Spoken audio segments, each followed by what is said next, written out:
대부분의 사람들은 많은 기억들을 잊어가며 살고 있습니다. 그런데 놀랍게도 평생의 모든 날들을 기억하는 사람들이 있습니다. 뉴욕에 거주하는 전문 바이올리니스트인 루이스는 그 능력을 가진 사람입니다. 기억 연구의 선구자인 뇌과학자 제임스 맥고는 그녀의 능력을 검증했습니다. Let's move back in time now to 1990. It rained on several days in January and February. Can you name the dates on which it rained? 그녀는 잠시 생각하고 답했습니다. It was slightly rainy and cloudy on January 14th, 15th. It was very hot the weekend of the 27th, 28th.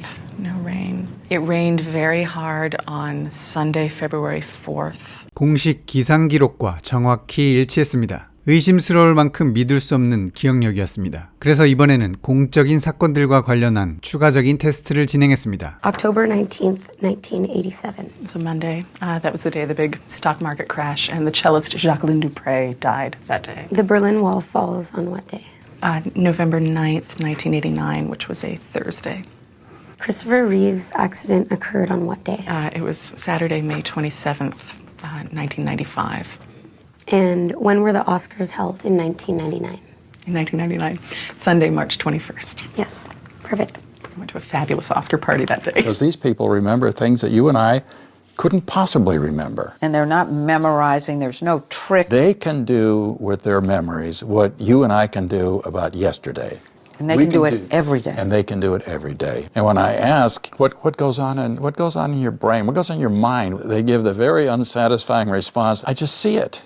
It's just there. 수많은 신발에 처음 신었던 모든 날을 기억하는 메리도 같은 기억 능력이 있습니다. Like these shoes, I wore them the first time I wore them October 18th, 2007. These I wore on April the 21st of this year, so that was a Tuesday. These shoes I got a long time ago, April the 9th, so that was a Friday of 1982. 메리도 역시 검증 테스트를 진행했습니다. When John Lennon was killed? Yes, that was December 8th, 1980, and that was a Monday. Delta Airline Flight 191 crashes near Dallas, Texas. Oh, I know exactly when that happened because all of a sudden I was at it was August the 2nd of 1985. It was a Friday. 뇌과학자 맥고와 그의 협력자인 뇌과학자 레리 케일은 이들의 능력을 우수한 자서전적 기억력 HSAM이라고 부릅니다. You really do remember your whole life. It's like putting in a DVD and it cues up to a certain place. I'm there again. So I'm looking out from my eyes and seeing things visually as I would have that day. Do you remember all your old boyfriend's birthdays? I'll bet you do. Not only that, the date of the first time, it's like, I remember in order. Are they always correct? I would say over 99% of the time, if not 100% of the time. If they tell you something and you can check it, they're right.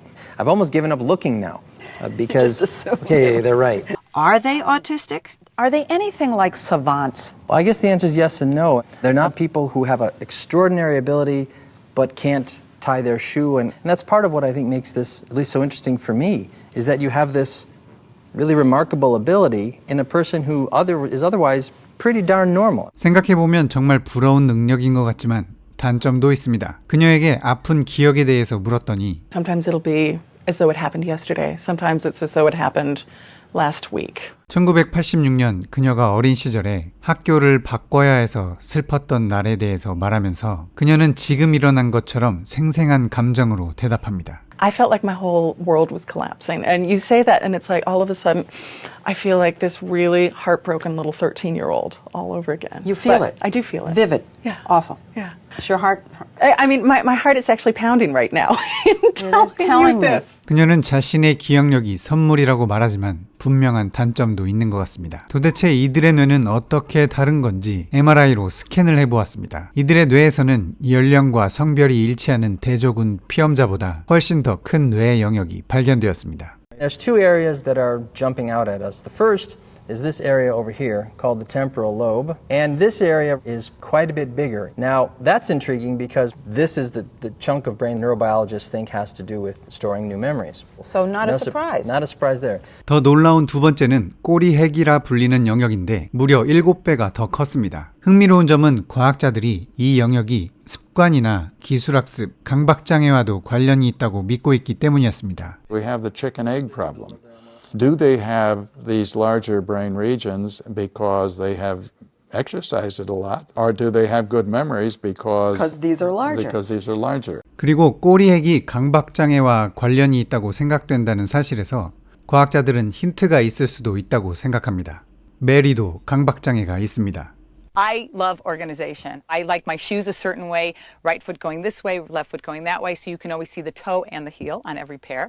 And you'll see that things are very color coordinated here. All of them have what we think of as OCD-like behaviors. They love to collect things. They have to have things in just the right order. 같은 능력을 가진 사람들을 더 찾아 확인했는데 무조건 순서대로 일해야만 하는 사람, 결벽증이 있는 사람 등 이들 모두에게서 강박장애가 있다는 공통점을 찾았습니다. Dropped my keys when I was in a hurry driving down here, and I went, all right. No, so I went back in and I washed them off. I ran them off. Yeah, I do that all the time. Can you conclude there's a connection, or we're still way too early? Because it's showing up in one fashion or another in all of them, I'd say it's our biggest clue. 추가적인 연구 결과 이들은 자신이 한 말들을 모두 기억하지만 다른 사람의 말들을 모두 기억하지는 못했습니다. 그리고 보통 사람들은 기억을 해낼 때 주요 맥락적 내용을 기억하지만 이들은 쓸모없어 보이는 부수적인 것까지 모두 기억합니다. 중요한 특징은 자신이 경험했을 때 기억했다는 것입니다. 예를 들어 몇십 년 전 유명인의 사고를 기억하냐고 물으면 날짜, 요일, 날씨 등등 모든 것을 기억하는데 자신이 기억하고 있는 이유는 그때 자신이 무엇을 하고 있었는데 TV에서 그 뉴스가 나왔다라는 식입니다. 보통 사람들도 특별히 노력하지 않아도 기억이 잘 될 때가 있습니다. 누구나 특별한 날이나 특별한 감정을 가졌던 날을 평생 잊지 않고 기억하는데 이런 기억을 섬광기억이라고 합니다. 섬광기억은 오래도록 기억이 되고 평생 기억되기도 하는데 이들은 자신들의 모든 날들과 세부적인 내용을 이렇게 견고하게 기억하는 것입니다. 과학자들은 이들의 유전자가 특별해서 그런 게 아닐까도 의문을 가졌지만 아직 밝혀진 것은 없고 계속해서 연구 중이라고 합니다. 과학자들은 전 세계 11명이 우수한 자서전적 기억력 HSAM을 가지고 있는 것으로 확인했고 뇌의 기억 문제와 더불어 많은 부분을 알게 되길 기대하고 있습니다. Overall,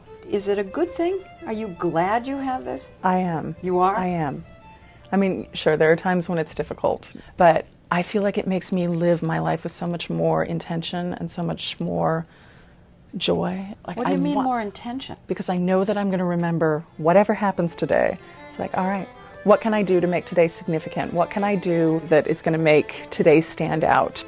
기억하는 능력도 망각하는 능력도 중요한데 하루하루를 의미 있게 보내는 것이 모든 것을 기억하는 사람에게도 평범하게 기억하고 있는 우리에게도 중요한 것 같습니다. 구독과 좋아요, 댓글은 컨텐츠를 만드는 힘이 됩니다. 감사합니다.